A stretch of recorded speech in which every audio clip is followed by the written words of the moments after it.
गलत साधन हमें कभी भी सही उद्देश्य तक नहीं ले जा सकता। यानी अगर हम अपने उद्देश्य तक जाना चाहते हैं, अगर गलत प्रकार से हम वहाँ पे जाना चाहते हैं तो कभी भी हमें वहाँ नहीं पहुँच पाएंगे। ये कथन महात्मा गांधी जी ने कहा था। हेलो दोस्तों, मैं अनुराधा कुमारी आप सभी को अनु जनरल स्टडी में स्वागत करती हूँ। दोस्तों, आज हम महात्मा गांधी के यानी गांधी युग से जितने भी क्वेश्चन बनते हैं उसको हम ऑब्जेक्टिव वन लाइनर में देखेंगे। देखिए दोस्तों, कल हमने महात्मा गांधी से संबंधित सारे बातें बताए। आज हम ऑब्जेक्टिव क्वेश्चन देख लेंगे जो कि जितने भी हम लोग अभी ऑब्जेक्टिव का तैयारी करते हैं तो हम लोग को थ्योरी के साथ साथ ऑब्जेक्टिव भी पकड़ होना चाहिए। और जब तक हमें थ्योरी नहीं पता हो और जब तक हम ऑब्जेक्टिव न बनाए तब तक हमारा तैयारी कभी भी परिपूर्ण नहीं हो सकता। दोस्तों, हम सभी को इस वीडियो को या जो भी पढ़िए उसका ऑब्जेक्टिव अवश्य ही बनाइए। ठीक है, चलिए आज हम शुरू करते हैं। महात्मा गांधी से संबंधित सारे ऑब्जेक्टिव जितने भी क्वेश्चन पूछे गए हैं ये मोस्ट इम्पोर्टेंट हो गए। आप सभी इस वीडियो को दोस्तों पूरा देखिएगा, तभी जाके आपके सारे क्वेश्चन क्लियर हो पाएंगे। पहला क्वेश्चन है कि करमचंद गांधी दीवान थे। करमचंद गांधी जी कौन थे? महात्मा गांधी जी के पिता थे। तो वो तो पोरबंदर के भी थे, राजकोट के भी थे और वांकानेर के भी थे। ठीक है, तो उपरोक्त सभी के दीवान थे। ठीक है, देखिए इनके पिता का नाम था करमचंद गांधी और इनको कब्बा गांधी भी कहा जाता है। हम लोग ने देखा था इनको कब्बा गांधी जी कहा जाता है। दूसरा का क्वेश्चन है दोस्तों कि दक्षिण अफ्रीका में रहने की अवधि में महात्मा गांधी ने निम्न में से जिस पत्रिका का प्रकाशन किया उसका नाम क्या है? तो कौन सा पत्रिका था? Indian opinion. कौन पत्रिका था? Indian opinion. देखिए ये बहुत मस्त है कि दक्षिण अफ्रीका में गांधी जी ने इंडियन ओपिनियन नामक पत्रिका 1904 में निकाला था। ठीक है, 1904 में।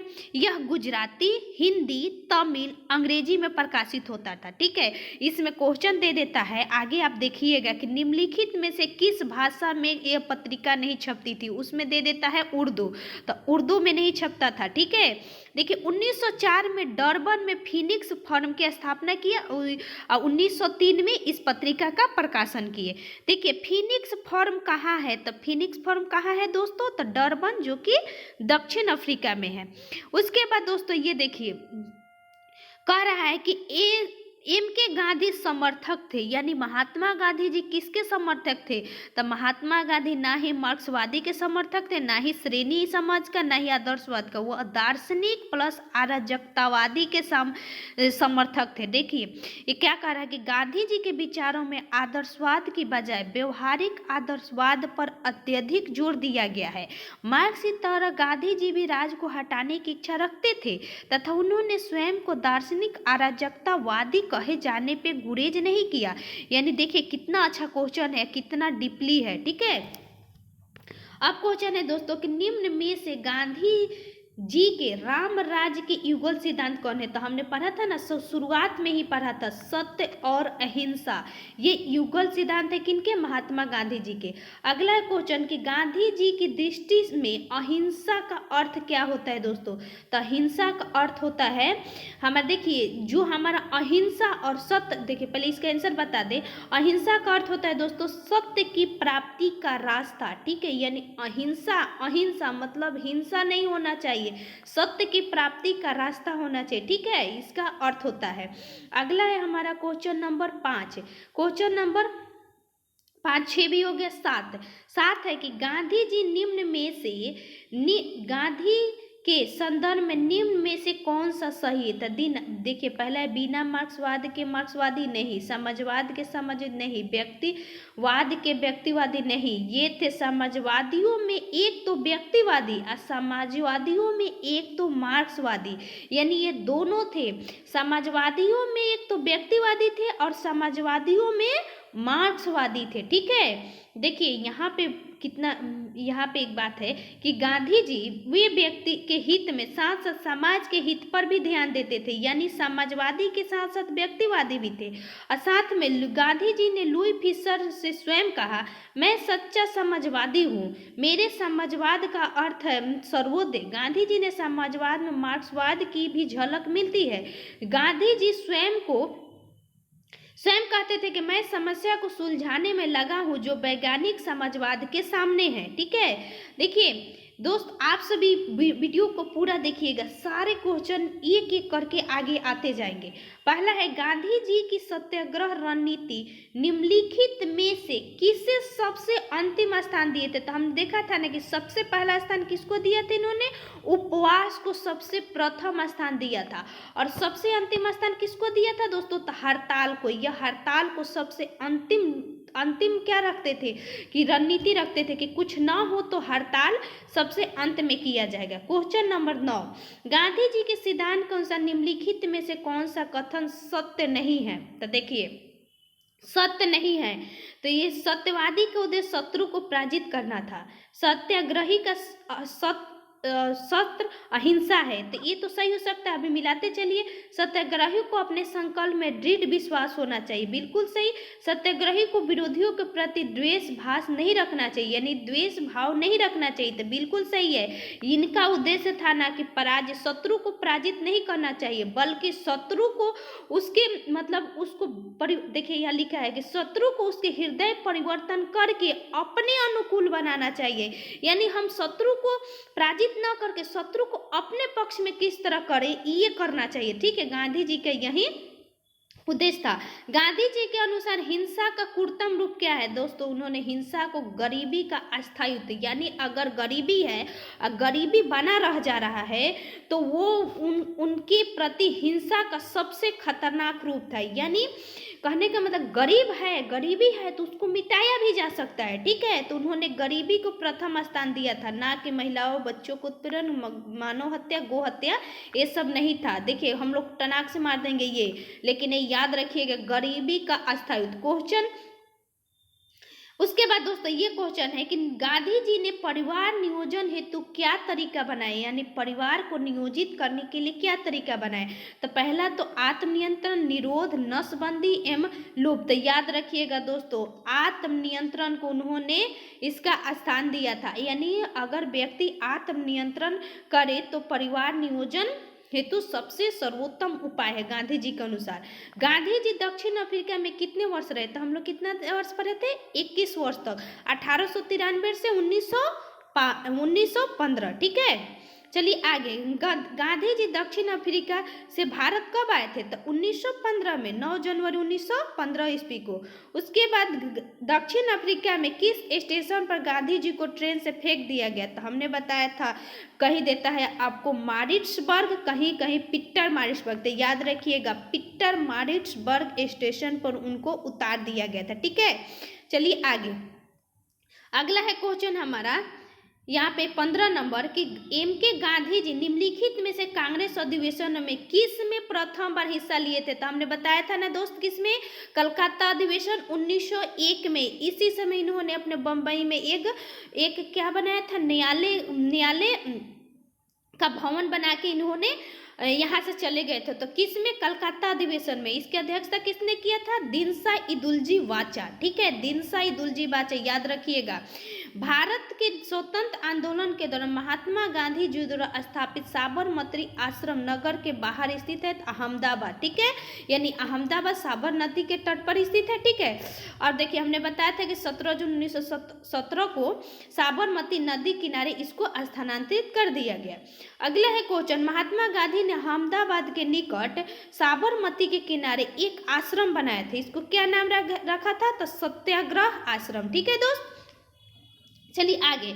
महात्मा गांधी से संबद्ध संबंध निम्नलिखित आश्रमों में से सबसे पुराना कौन सा है? तो फीनिक्स आश्रम। कौन सा है? फीनिक्स आश्रम। ठीक है, याद रखिएगा 1904 ईस्वी में फीनिक्स आश्रम की स्थापना किए थे।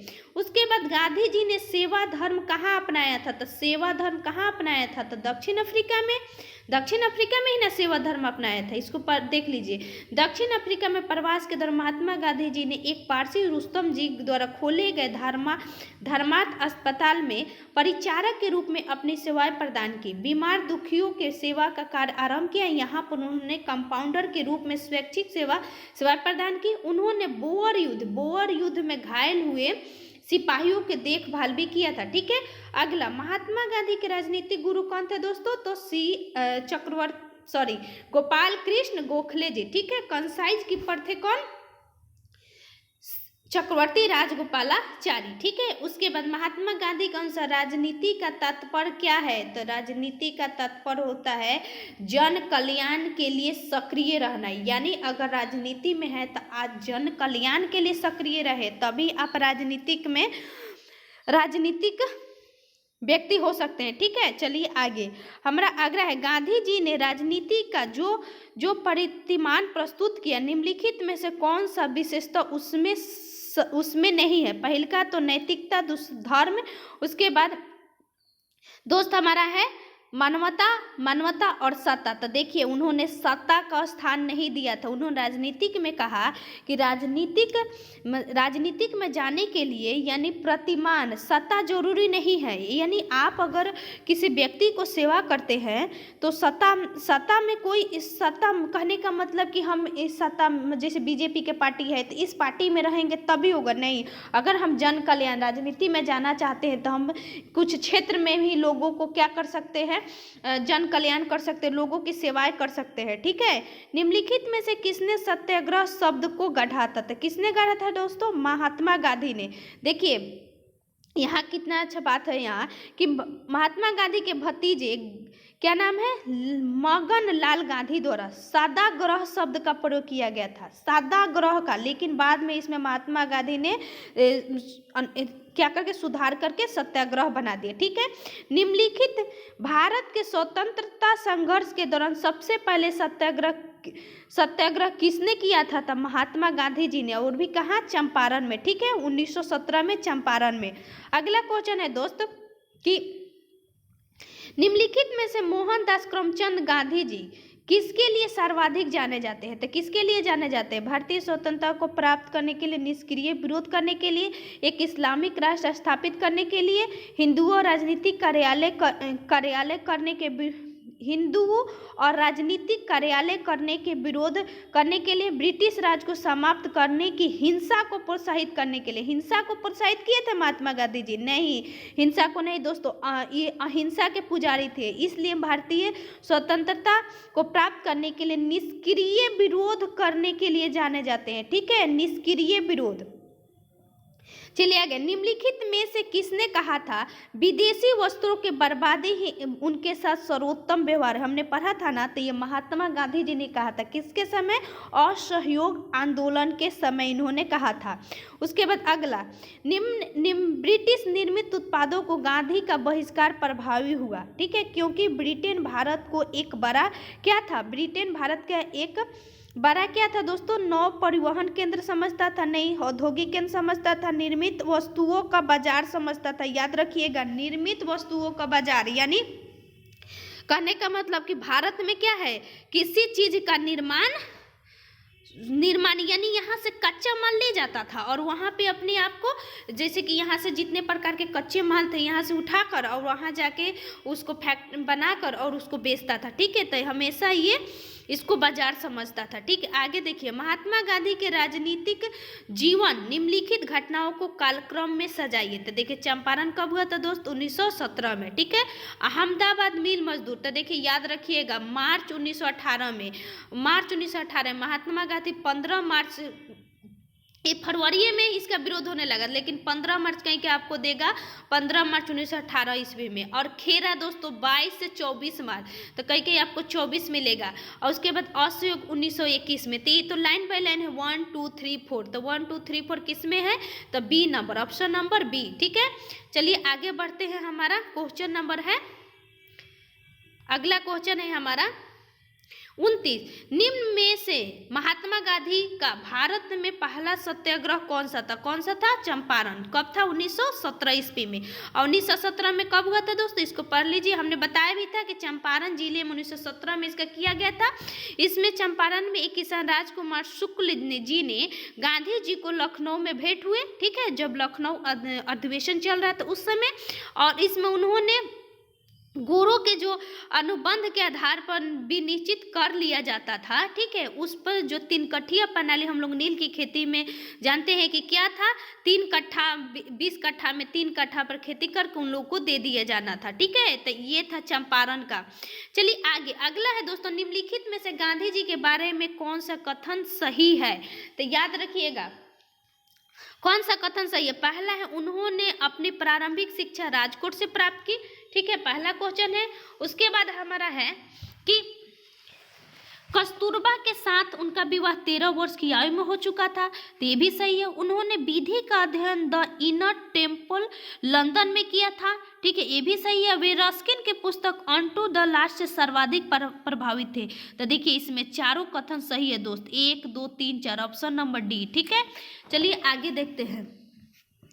एक अगला है कि महात्मा गांधी ने कहा था कि उनकी कुछ सबसे गहन धारणाएं ऑन टू द लास्ट नामक पुस्तक में प्रतिबिंबित होती है, और इस पुस्तक ने उनके जीवन को बदल डाला। इस पुस्तक का वह उद्देश्य क्या था जिसमें महात्मा गांधी को बदल डाला? तो देखिए ये बहुत अच्छा क्वेश्चन है। ये इसी से हमने बताया था कि इन्होंने व्यक्ति के कल्याण सबके कल्याण में निहित है, ठीक है, किसमें? On to the last story में इन्होंने, on to the last story से इन्होंने सीख लिया था। ठीक है, चलिए आगे, गांधी जी की विचारधारा किससे प्रभावित रही है? तो किससे प्रभावित रही है? किनका बुक पढ़े थे दक्षिण अफ्रीका में? पहले तो रस्किन, थोरो और टॉल्स्टॉय, ठीक है, रस्किन, थोरो और टॉल्स्टॉय सबका बुक पढ़े थे। ठीक है, निम्न में से किस आंदोलन से गांधी जी संबंधित नहीं थे? तो किस आंदोलन से? स्वदेशी। कब हुआ था? 1905-6 में हुआ था। ठीक है दोस्तों, स्वदेशी आंदोलन। चलिए आगे बढ़ते हैं। क्वेश्चन नंबर हमारा कितना है? क्वेश्चन हमारा अगला है, निम्नलिखित में से किसके, देखिए यहाँ देख ली, स्वदेशी आंदोलन 1905 में बंगाल विभाजन के विरुद्ध हुआ था। इसमें महात्मा गांधी शामिल नहीं थे। ठीक है, निम्नलिखित में से किसका नेतृत्व महात्मा गांधी ने नहीं किया था? तो किसका नेतृत्व नहीं किया था महात्मा गांधी जी ने? बारदोली। बारदोली कब हुआ था दोस्तों? तो 1928 ईस्वी में हुआ था, याद रखिएगा। इसका नेतृत्व सरदार वल्लभ भाई पटेल ने किया था। ठीक है, देखिए निम्नलिखित में से कौन सही है? कौन सही है? तो जाति विहीन अछूतों की दशा में सुधार के लिए कठोर संघर्ष किया, असहयोग आंदोलन शुरू किया, सविनय अवज्ञा आंदोलन शुरू किया, बिल्कुल सही है, तीनों सही है। ठीक है, इन्होंने एक हरिजन पत्रिका भी निकाला था। महात्मा गांधी जी ने सर्वप्रथम राष्ट्रपिता किसने कहा था? तो राष्ट्रपिता किसने कहा था? सुभाष चंद्र बोस जी ने। और कब कहा था? जब वो रंगून से इनसे रेडियो से बात कर रहे थे तब। गांधी जी के नाम से पहले महात्मा कब जुड़ा था? तो चंपारण सत्याग्रह के दौरान इनका किसने दिया था? तो रविन्द्रनाथ टैगोर जी ने। हमने सारे जितने भी थे ना उपाधि सबको एक जगह लिख दिया था, जो कि हम लास्ट में पढ़ाए थे, उसको देख लीजिएगा। निम्नलिखित में से किसने गांधी जी को सर्वप्रथम महात्मा के तौर पर संबोधित किया था? रविन्द्रनाथ टैगोर जी ने। नोआखोली काल में महात्मा गांधी के सचिव कौन थे? तो मोस्ट इंपोर्टेंट प्यारे लाल। कौन थे? प्यारे लाल नोआखोली के सदस्य थे। ठीक है, उसके बाद नोआखली काल में प्यारेलाल महात्मा गांधी के सचिव थे। उनकी बहन डॉक्टर सुशीला नायर गांधी जी के व्यक्तिगत चिकित्सक थी। ठीक है, प्यारेलाल ने गांधी जी के दांडी मार्च में भी महत्वपूर्ण भूमिका अदा किए थे। अगला क्वेश्चन, निम्नलिखित में से किस सत्याग्रह आंदोलन में गांधी जी ने प्रत्यक्ष रूप से भाग नहीं लिया था?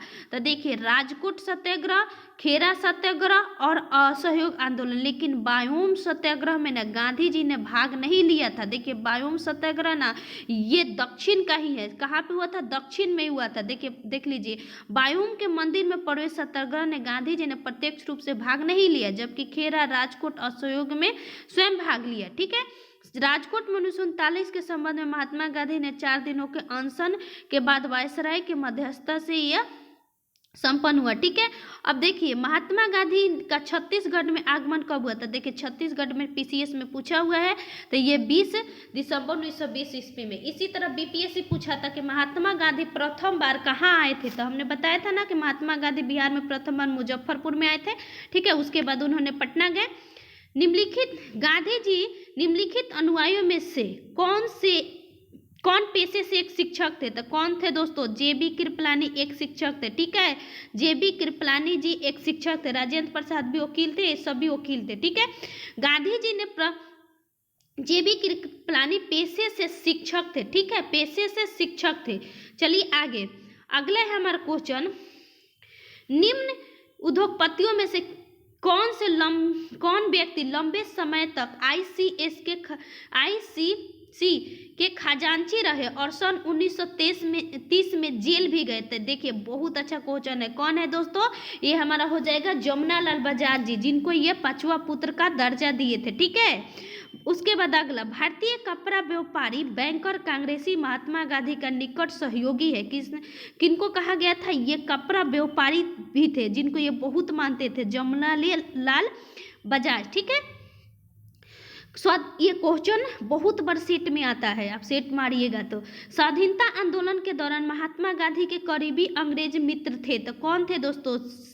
इसको हम लोग रेडवेट चार्ली एंड्रूज। ठीक है, चार्ली एंड्रूज दे थे, इनके महात्मा गांधी के अंग्रेजी मित्र थे। ठीक है, इनको दीन बंधु मित्र भी कहा जाता है, जिनको हम लोग CF एंड्रूज भी कहते हैं। ठीक है, CF एंड्रूज। ठीक है, ये महात्मा गांधी के कौन थे? बहुत ही करीबी मित्र थे स्वाधीनता आंदोलन के दौरान। ठीक है, चलिए आगे, अगला क्वेश्चन है हमारा दोस्त, निम्नलिखित में से किस कारागार को महात्मा गांधी जी ने मंदिर कहा था? तो किसको? यरवदा जेल को उन्होंने कारागार की संज्ञा दी थी, मंदिर की संज्ञा दी थी। ठीक है, वो कब बंदी हुए थे? 1930 ईस्वी में। कब? 1930 ईस्वी में। ये जब असहयोग आंदोलन चल रहा था उस समय। खैर, वो तो 1857 के 1942 ईस्वी में भारत छोड़ो के समय आगा खा पैलेस में थे। ठीक है, भारत की स्वाधीनता के समय महात्मा गांधी क्या थे? कांग्रेस का सदस्य नहीं थे। ठीक है, कांग्रेस का सदस्यता उन्होंने 1934 ईस्वी में ही छोड़ दी थी। देखिए, यहाँ दिया है, गांधी जी ने 1934 ईस्वी में ही कांग्रेस की सदस्यता छोड़ दी थी। ठीक है, गांधी जी की मृत्यु पर किसने कहा था हमारे जीवन से प्रकाश चला गया था? किसने कहा था? जवाहरलाल नेहरू जी ने। ठीक है, जवाहरलाल नेहरू जी ने कहा था कि हमारे जीवन से प्रकाश चला रहे। ठीक है, गांधी जी को 1 मैन बाउंड्री फोर्स हमने पढ़ा था कब? नोआखली में जब विवाद चल रहा था, तो उसी समय जो लॉर्ड माउंटबेटन आए थे, तो उस समय इन्होंने महात्मा गांधी को 1 मैन बाउंड्री फोर्स की संज्ञा दिया था। ठीक है, चलिए आगे, अगला क्वेश्चन है हमारा, निम्न में से किसने महात्मा गांधी को आवेशित किया कि वह भारत के प्रथम कितने आदेशित दिया कि वह भारत के प्रथम वर्ष खुले कान पर मुंह बंद करके क्या करे? व्यतीत करे। तो देखिए, थोड़ा सा ये अच्छा से नहीं खिंचा पाया, हिल गया है, तो इसका आंसर होगा दोस्तों गोपाल कृष्ण गोखले जी ने ही कहा था कि कान खुले रखना लेकिन मुंह बंद रखना।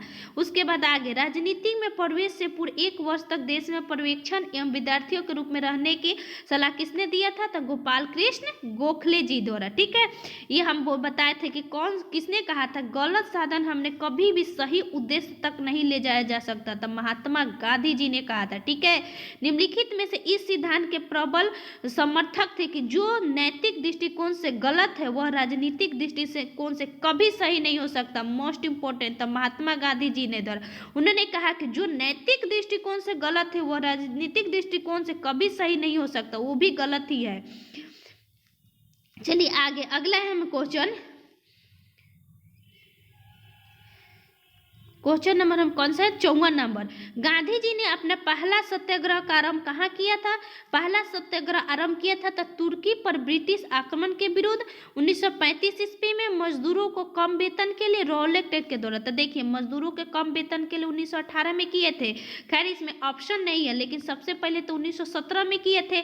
लेकिन यहाँ भी अगर ऑप्शन रहता, अगर यहाँ पे ऑप्शन रहता दक्षिण अफ्रीका में उन्होंने, तो वो पहले होता, ठीक है, क्योंकि यहाँ न भारत लगाया है न ही कुछ लगाया है। अगर भारत में पूछता तो सबसे पहले चंपारण 1917 में, इस प्रकार पूछता तो दक्षिण अफ्रीका में। लेकिन यहाँ कोई ऑप्शन नहीं है, तो एक ही ऑप्शन मिल रहा है मजदूरों को कम वेतन के लिए दिए जाने वाले विरोध के लिए, ठीक है। देखिए यहाँ पे ऑप्शन नंबर सी दिया है, जो कि फरवरी मार्च में 1918 ईस्वी में इसका इन्होंने दायित्व संभाला था। निम्न में से किस आंदोलन में महात्मा गांधी जी ने पहली बार भूख हड़ताल का प्रयोग हथियार के रूप में किया था? किसमें में?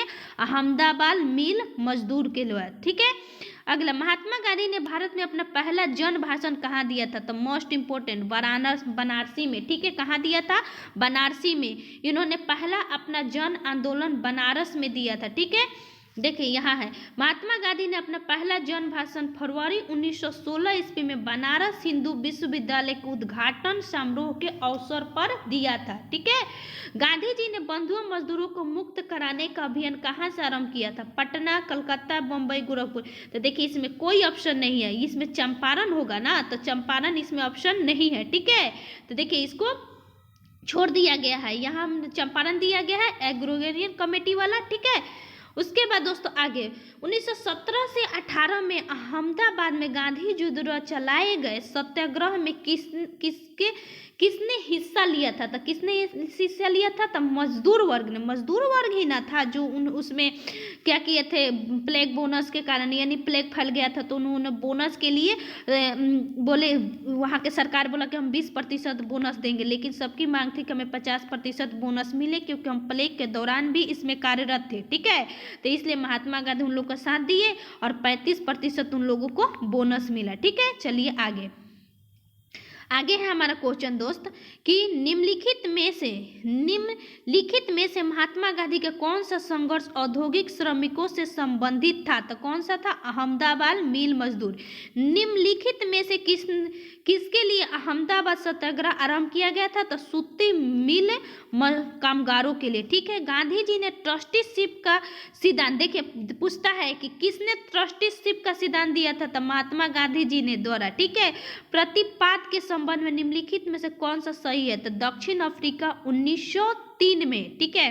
गांधी जी ने 1903 में जोहान्सबर्ग में अपनी लॉ फर्म स्थापित की थी, जहां पर 1910 तक रहे। गांधी जी ने अपने लॉ फर्म में ट्रस्टीशिप के सिद्धांत को लागू किया, ठीक है।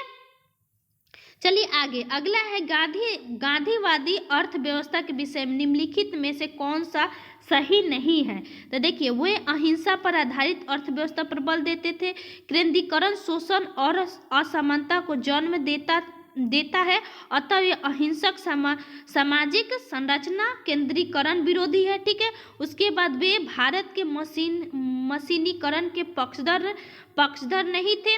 देखिए ये तो गलत है, वे यूएसए मशीनीकरण के पक्षधर नहीं थे। तो देखिए उन्होंने जो यूएसए में था ना कि सही नहीं है, तो यूएसए मशीनीकरण के पक्षधर में नहीं थे, तो ये गलत है, क्योंकि ये जानते थे कि सभी जगह क्या हो कि मशीनीकरण हो, ठीक है। तो वो यह भारत में दोस्तों ये चाहते थे ना कि जो हस्त हो ना, जैसे कि चरखा, ये खुद अपने चलाते थे, लोगों को प्रेरित करते थे कि आप लोग खुद अपने आप को क्या करें। जैसे कि अभी भारत में क्या चल रहा है, आत्मनिर्भर भारत, ठीक है, मेड इन इंडिया, यानी खुद को आत्मनिर्भर बनाने के लिए। तो यही बल महात्मा गांधी पहले चाहते थे, ठीक है। तो इसलिए इसका आंसर हो जाएगा डी। क्वेश्चन नंबर है हमारा 63। एम के गांधी जी के अनुसार, महात्मा गांधी जी के अनुसार अस्पृश्यों का सामाजिक आर्थिक सुधार संपन्न किया जा सकता है, तो क्या था इसको? उनके लिए कुटीर उद्योग स्थापित करना, यानी छोटे स्तर पर, जैसे कि अभी जो लोग हाथ से बिनाई करते हैं या जैसे छोटे छोटे छोटे छोटे उद्योग करके वहाँ पे आज सरकार क्या कर रहा है, स्टार्टअप स्टार्ट किया, यानी लोग अपने थोड़ा सा लोन लेके छोटी सी कंपनियां बना सकते हैं, आत्मनिर्भर बन सकते हैं। तो इसी को महात्मा गांधी उस समय जोर देते थे। देखिए यहाँ गुड़ बनाना, घास कूटना, तेल पेरना, कागज बनाना, चमड़े का काम आदि पर इन्होंने जोर दिया था। ठीक है, गांधीयन इनोवेशन यानी गांधी जी का नवाचार का तात्पर्य क्या है? उन्होंने कम निवेश से अधिक उत्पादन, यानी कम निवेश से अधिक उत्पादन अधिक लोगों के लिए उन्होंने बल दिया था। ठीक है, याद रखिएगा। कौन सी घटना सबसे पहले हुआ था? तो कौन हुआ था दोस्तों? चंपारण 1917 में और सविनय अवज्ञा आंदोलन 1930 में। ठीक है, उसके बाद 6 अप्रैल को शुरू हुआ था खेरा सत्याग्रह दोस्तों मार्च 1918 में और 1921 ईस्वी में। तो शुरू कौन हुआ था? चंपारण। ठीक है, चलिए आगे अगला क्वेश्चन है दोस्तों हमारा कि किसने यूरोपियन नील बागान मालिकों द्वारा किसानों के शोषण की तरफ गांधी जी का ध्यान आकर्षित किया था? तो राजकुमार शुक्ल जी ने। ठीक है, चंपारण में 3 कठिया प्रणाली का तात्पर्य है 3/20 भू भाग पर नील की खेती करना। गांधी जी ने भारत में पहली बार सत्याग्रह आंदोलन बिहार में कहाँ स्थापित किया था दोस्तों? चंपारण में। ठीक है, गांधी जी का चंपारण आंदोलन क्या था? तो नील कर्मियों की समस्याओं का समाधान करना। ठीक है, चलिए आगे क्वेश्चन है हमारा 70 नंबर। गांधी जी का चंपारण सत्याग्रह किससे जुड़ा हुआ है? तो किससे जुड़ा है? 3 कठिया यानी 3 कट्ठे पर खेती करना। ठीक है, चलिए अगला है हमारा चंपारण जनपद में 3 कठिया प्रथा का तात्पर्य क्या है? तो इसमें क्या था? 3/20 भू भाग पर नील की खेती करना। 3 कठिया, तो ये भी चंपारण नील। चलिए आगे, ये इंपॉर्टेंट है दोस्त कि निम्नलिखित कथनों पर विचार कीजिए। डॉक्टर राजेंद्र प्रसाद ने महात्मा गांधी जी को चंपारण आने तथा कृषकों की समस्या की जांच करने के लिए राजी किया? नहीं। किसने किया था? राजकुमार शुक्ला जी ने। चंपारण जांच में आचार्य JB कृपलानी महात्मा गांधी के सहयोगी में से एक थे। तो देखिए दोस्त, केवल 2 सही होगा क्योंकि इस समय कुछ व्यक्तियों ने इनका साथ दिया था। यहाँ देख लीजिए, महात्मा गांधी को चंपारण आने एवं कृषकों की समस्याओं को जांच करने के लिए पंडित राजकुमार शुक्ल जी ने राजी किया था। गांधी जी के सहयोगी कौन थे? JB कृपलानी जी थे, डॉक्टर राजेंद्र प्रसाद थे, महादेव देसाई थे, CF एंड्रूज थे। ठीक है, जिसको हम लोग चार्लो एंड्रूज भी कहते हैं। ठीक है, अनुग्रह नारायण सिंह जी थे, राजकिशोर प्रसाद थे, HS पुलाक थे। ठीक है, चंपारण संघर्ष निम्नलिखित में से किसने महात्मा गांधी का साथ दिया था? वल्लभ भाई पटेल? नहीं, ऐसे ही कट गया। जवाहरलाल नेहरू, राजेंद्र प्रसाद, जवाहरलाल नेहरू नहीं थे, ऐसे ही कट गया। राजेंद्र प्रसाद, अनुग्रह नारायण सिंह, बिल्कुल सही है। महादेव देसाई एवं मणिबेन पटेल? तो नहीं, महादेव देसाई, मणिबेन पटेल नहीं थे। ठीक है, तो कौन था? राजेंद्र प्रसाद और अनुग्रह नारायण सिंह। निम्नलिखित में से कौन महात्मा गांधी के चंपारण सत्याग्रह के से संबंध है? तो कौन थे दोस्त? राजकुमार शुक्ला जी। ये ना वल्लभ भाई पटेल थे, ना मदन मोहन मालवीय थे, ना शौकत अली थे। ये सब क्या थे? चंपारण आंदोलन में कौन संबंधित नहीं था? तो जयप्रकाश नारायण। हमने बताया था ना कि देखिएगा, ये दे देता है जयप्रकाश नारायण। जयप्रकाश नारायण कब फेमस हुए थे? 1942 ईस्वी में क्विट इंडिया मूवमेंट के समय, यानी भारत छोड़ो आंदोलन। ये मोस्ट इंपोर्टेंट। चंपारण कृषि जांच समिति का सदस्य निम्नलिखित में से कौन नहीं था? तो देखिए, HC सलाई, बिल्कुल ये तो अध्यक्ष ही थे। DG रीड, ये भी थे। महात्मा गांधी भी सदस्य थे। अनुग्रह नारायण सिंह नहीं थे, सिर्फ इनकी सहायता किए थे। ठीक है, याद रखिएगा, इसमें इनको सहायता किए थे। आगे है, निम्नलिखित में से किसने नील की खेती के संबंध में चंपारण में महात्मा गांधी को आमंत्रित किया था? किसने किया था? राजकुमार शुक्ल जी ने। निम्नलिखित में से कौन चंपारण सत्याग्रह के संबंध में सही नहीं है? तो किसानों से जुड़ा है, बिल्कुल सही है। 3 कठिया प्रथा के विरुद्ध संचालित होता, बिल्कुल सही है। राजेंद्र प्रसाद, JP कृपलानी, इसमें MK महात्मा गांधी के सहयोग थे, बिल्कुल सही है। यह प्रथम आंदोलन था जिसमें महात्मा गांधी संपूर्ण भारत से आरंभ किए थे? नहीं, यह प्रथम आंदोलन नहीं था। प्रथम आंदोलन दोस्तों हमारा देखिए कहीं कहीं आपको आता है अहमदाबाद। तो देखिए, अहमदाबाद भी एक ही जगह था। ये सबसे पहले राष्ट्रीय स्तर पर इन्होंने राष्ट्रीय रॉलेट सत्याग्रह था। ठीक है, रॉलेट सत्याग्रह में इन्होंने इसके विरोध में कहीं कहीं देखिए, कहीं आपको दे देगा ऑप्शन, इस प्रकार देगा ना कि आपको चुनना पड़ता है। आपको अगर चंपारण दे रहा है तो चंपारण तो कतई नहीं होगा, आपको रॉलेट देगा। ठीक है, रोलेक्ट देगा, रोलेक्ट सत्याग्रह, और नहीं तो असहयोग देगा। तो याद रखिएगा, असहयोग भी कहीं कहीं आपका आंसर सही हो जाता है। चंपारण नील आंदोलन के राष्ट्रीय नेता कौन थे दोस्तों? तो महात्मा गांधी जी थे। ठीक है, महात्मा गांधी ने चंपारण सत्याग्रह का किसने विरोध किया था? तो हमने बताया था ना कि मोस्ट इंपोर्टेंट है एनजी रंगा जी ने। ठीक है, एनजी रंगा जी ने। देखिए दोस्तों, हमारा ऑब्जेक्टिव क्वेश्चन खत्म हो गया। आप सभी को कैसा लगा होगा कमेंट बॉक्स में बताइएगा। दोस्त इसको शेयर करिएगा ताकि ये सभी को, जितने लोग इसको देख चुके हैं थ्योरेटिकल, वो लोग ऑब्जेक्टिव भी देख चुके, ताकि सभी क्वेश्चन क्लियर हो सके।